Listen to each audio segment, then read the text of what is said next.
Hello Globetrotters, welcome to our virtual tour of the one and only Barcelona, a city that's as lively as it is beautiful. We will be visiting iconic landmarks such as Labaria Market, Gothic Quarter, Park Güell, Casa Batll, Montri Hill, Sagrada Familia, Barcelona Beach, Nou Stadium, Magic Fountain of Montjuic, and La Rambla. We will also be exploring hidden gems and vibrant local culture. So sit back, relax, and let the exploration begin. Join us as we explore these spectacular sights from least to most favorite. And once you visit, don't forget to leave a comment to let us know if you agree with our rankings. At number 10, Labaria Market. It was like my senses got invited to the most vibrant party. This iconic spot in Barcelona, Spain, is not just a market, it's a vibrant, bustling celebration of life. As soon as you walk in, a cascade of colors, textures, and scents greet you, practically waking up every sense in your body. For someone passionate about food like me, it was a dream come true. The sheer variety of Spanish cuisine on display here is mind-boggling. Every stall brings something fresh and exciting to the table. The freshest fruits and vegetables to locally sourced meats, seafood, spices, and cheeses. It was a gastronomic adventure. I still remember the aroma of tapas and paella wafting through the air, perfectly balanced by the refreshing ocean breeze. Not to mention the traditional delicacies and the exciting array of international dishes, a testament to Spain's rich culinary. And let's not forget the drinks. The fresh juices, local wines, and icy cold beers were as beguiling as the food. If only my taste buds could talk, they would surely be singing praises for that place. I took a time machine ride, folks, right to the heart of the Gothic Quarter.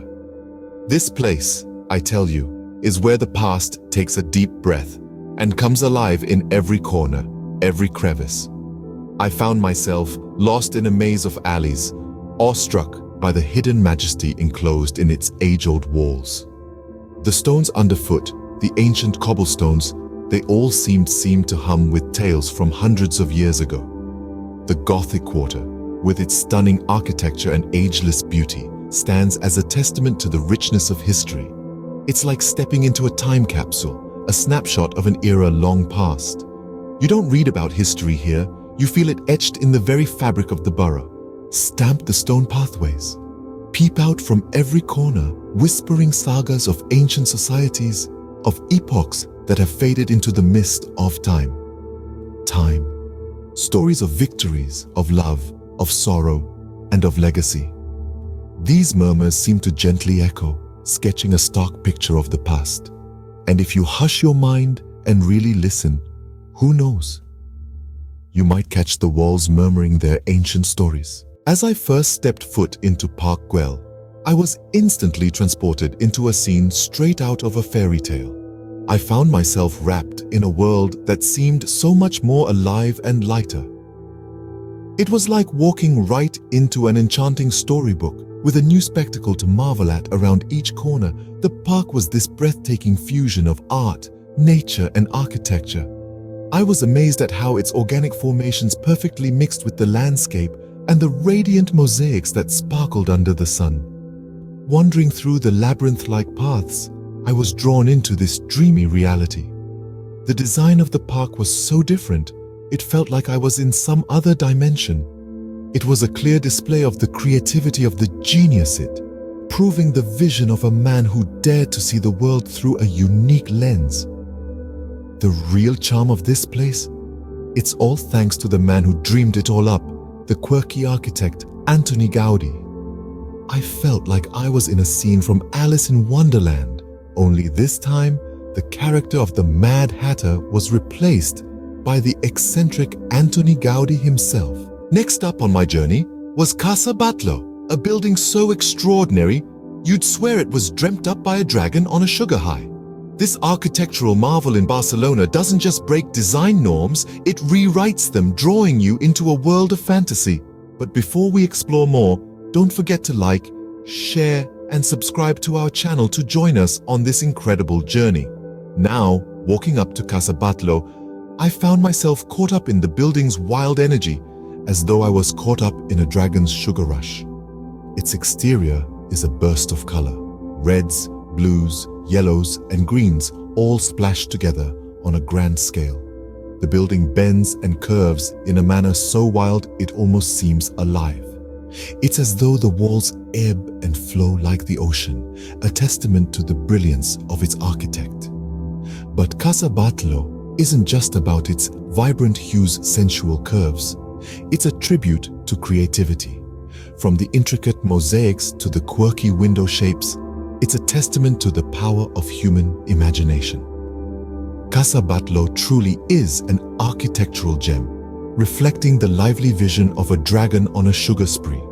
Standing there, I found myself in awe of its bold design, a thrilling blend of curves, colors, and creativity. Once I set foot on Montri Hill, it felt as if I was on top of the world. It wasn't just the height, but also the pulsating vibes of Barcelona engulfing me. I was immediately drawn to the cobbled streets and the intricate architecture. Every corner of the city begged to be noticed. The lush parks around the hill added a touch of tranquility.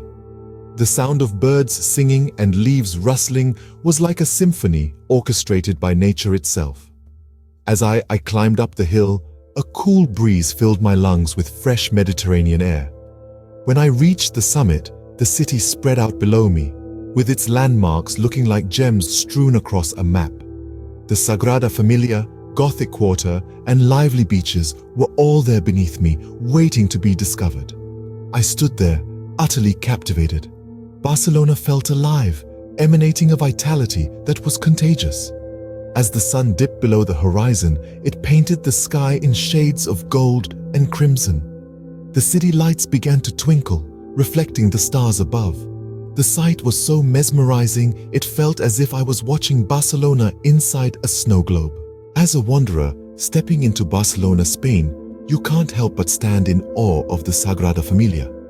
This basilica, still under construction over 100 years since it started, is an incredible sight to behold. The brainchild of Antoni Gaudí, it really strikes a chord, causing equal measures of admiration and contemplation. Despite not being finished, it's an iconic beacon of the city, perfectly capturing the essence of human tenacity and artistic mastery. The Gothic and Art Nouveau styles in its design is truly captivating. Its towering spires, elaborate carvings, and faultless layout take your breath away. And the construction, well, it's a journey in itself, with its triumphs and trials, a careful dance of adding and removing features. It reminds me of a never-ending game of Jenga, as if the builders are engaged in a strategic play, each move carefully calculated. Who knows, maybe they are actually playing the world's longest game of Jenga. When I was at Barcelona Beach, I worked on my tan on the stretch of golden sand, cradled by the Mediterranean Sea. I remember the rays of the sun painting a vibrant display over the sea. Palm trees lined the promenade, providing a perfect backdrop. People from all walks of life, locals, tourists, and groups of friends were all basking in the sunlight. I could feel the sun's heat on my skin, warm, not scorching. The salty sea air and the fresh scent of churros filled my senses. I recall the soothing Spanish guitar melody that floated on the breeze.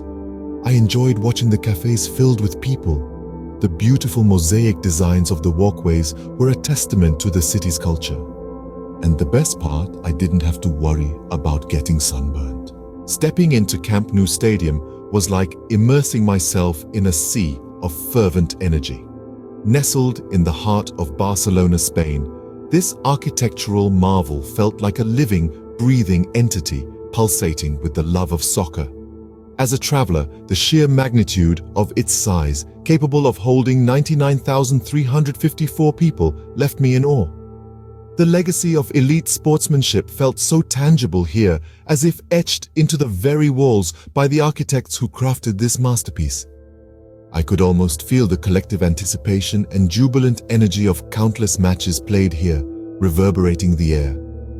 Amidst the sweet scent of freshly cut grass and the gentle Barcelona breeze, I felt connected to a rich sporting history that transcended the game itself.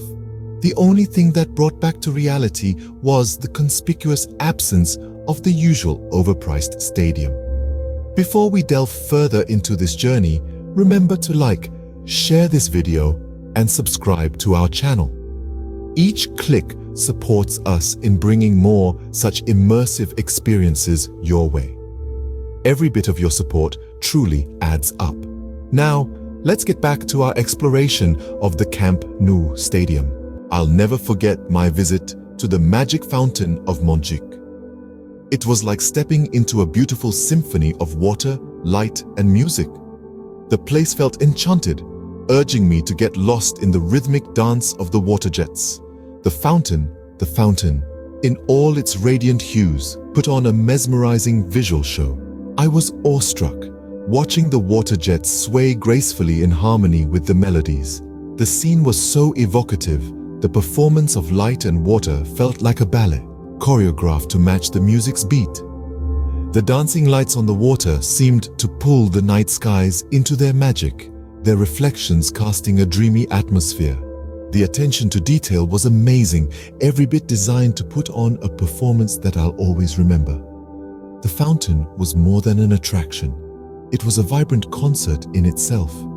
As the night fell, the fountain sprung to life, turning the space into a lively amphitheater.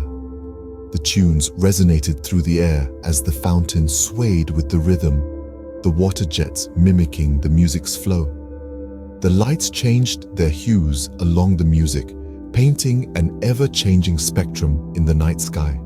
I must say, it was crucial to be careful in the midst of this breathtaking spectacle. Nobody would want to set their hair on fire.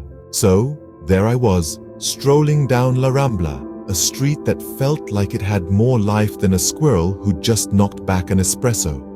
You could practically taste the energy buzzing around me. Street sellers were engaged in lively banter, their vivid stalls overflowing with all sorts of tantalizing treats.